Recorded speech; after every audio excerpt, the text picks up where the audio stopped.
الرحمن الرحیم۔ ایک دعا جو وضو کے بعد نبی کریم صلی اللہ علیہ وسلم سے ثابت ہے اور اس کی وجہ سے انسان کو بہت ثواب ملتا ہے، بہت ثواب کی جو کلمات ہے ان سے بہت ثواب انسان کو ملتا ہے، یہاں تک کہ انسان کے لیے مغفرت کا ایک مہر لگ جاتا ہے، ایک پرچی لکھ دی جاتی ہے، اس پر ایک مہر لگ جاتا ہے اور تا آخر یہ مہر برقرار رہتا ہے، اس انسان کی مغفرت ہو جاتی ہے۔ جناب نبی کریم صلی اللہ علیہ وسلم جب وضو کرتے تو وضو کے بعد آسمان کی طرف دیکھتے اور یہ کلمات پڑھتے: سبحانک اللہم و بحمدک اشہد ان لا الہ الا انت استغفرک و اتوب الیک و اشہد ان محمدا عبدک و رسولک۔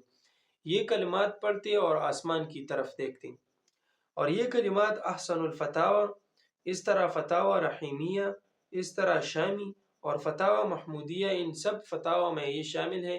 انہوں نے یہ بات ذکر کی ہے کہ اس طرح نبی کریم صلی اللہ علیہ وسلم سے ثابت ہے، اس طریقے سے کرنا انسان کے لیے ثواب کا ذریعہ بنتا ہے۔ اسی طرح حسن و حسین، اس میں لکھا ہے کہ ایک پرچی لکھ دی جاتی ہے، اس پرچی پر مہر لگا دیا جاتا ہے۔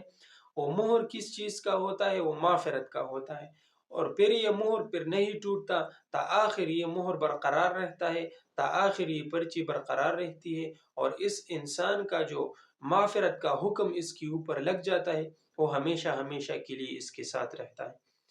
دوسرا یہ کہ وضو کے بعد آسمان کی طرف منہ کر کے دیکھنا اور یہ دعا پڑھنا، یہ محض آداب میں سے ہیں۔ آداب، وضو کے آداب میں سے ایک ادب یہ بھی ہے جو جناب نبی کریم صلی اللہ علیہ وسلم سے ثابت ہے۔